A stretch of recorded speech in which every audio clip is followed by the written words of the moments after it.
జై శ్రీరామ్. 2022 నుంచి 2025 జూన్ వరకు మొత్తం 17 ప్రెడిక్షన్స్ అనేవి ప్రూవెన్ అయ్యాయి. ఆ 17 ప్రెడిక్షన్స్ అనేవి కింద డిస్క్రిప్షన్లో లింక్స్ ఇవ్వడం జరుగుతోంది. 2026లో యోగి ఆదిత్యనాథ్ ఇండియన్ ప్రైమ్ మినిస్టర్గా అయ్యే అవకాశాలు ఎక్కువగా ఉన్నాయి. ధనస్సు రాశికి అధిపతి గురువు. ధనస్సు రాశిలో మూల 4 పాదాలు, పూర్వాషాఢ 4 పాదాలు, ఉత్తరాషాఢ 1వ పాదం ఉంటుంది. ఈ నక్షత్రం వాళ్ళందరికీ నేను చెప్పే వార ఫలితాలు వర్తిస్తాయి. ఈ వారంలో లగ్నాధిపతి అయిన గురువు సప్తమ స్థానంలో ఉన్నారు, శుక్రుడితో కలిసి ఉన్నారు. చాలా మంచి ఫలితాలు అంటూ ఉంటాయి. బిజినెస్ పరంగా చాలా బాగుండబోతోంది. ఈ వారం అనేది పెట్టుబడి అనేది ఎక్కువ పెట్టండి, చాలా మంచి ఫలితాలు అంటూ ఉంటాయి. మ్యారేజ్ పరంగా కూడాను చాలా ఎక్సలెంట్ డెవలప్మెంట్స్ ఉంటాయి. ఎవరైతే వివాహం కోసం ప్రయత్నిస్తున్నారో వివాహం కూడా కుదిరే అవకాశం ఎక్కువగా ఉన్నది.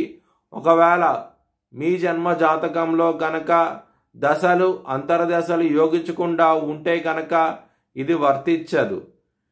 కెరియర్ పరంగా ఇబ్బందులు ఉన్నాయి. ఈ వారంలో కొంచెం జాగ్రత్తగా ఉండండి. శని భగవానుడు మీ దశమ స్థానాన్ని చూస్తున్నారు, మరియు దశమ స్థానంలో కుజుడు ఉన్నారు. కుజుడికి శనికి అసలు పడదు, బద్ధ శత్రువులు. దాని మూలంగా కెరియర్ పరంగా ఇబ్బందులు ఉంటాయి. చాలా జాగ్రత్త తీసుకోండి. హనుమాన్ చాలీసా లాంటి పారాయణం చేస్తే కనుక మంచి ఫలితాలంటూ ఉంటాయి. శత్రువుల నుంచి ఇబ్బందులు ఉంటాయి, చాలా జాగ్రత్తగా ఉండండి. ఆరోగ్య సమస్యలు ఉంటాయి. ఈ వారంలో ముఖ్యంగా కాళ్ళకు సంబంధించిన విషయాల్లోనూ, కొలెస్ట్రాల్ సంబంధించిన విషయాల్లోనూ, బీపీకి సంబంధించిన విషయాల్లో ఇబ్బంది పడే అవకాశం ఎక్కువగా ఉన్నది. మీరు విష్ణు సహస్రనామం పారాయణం చేస్తే కనుక చాలా మంచి ఫలితాలు అంటూ ఉంటాయి.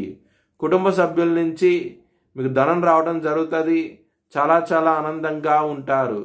కానీ ఖర్చు అనేది విపరీతంగా ఉంటుంది.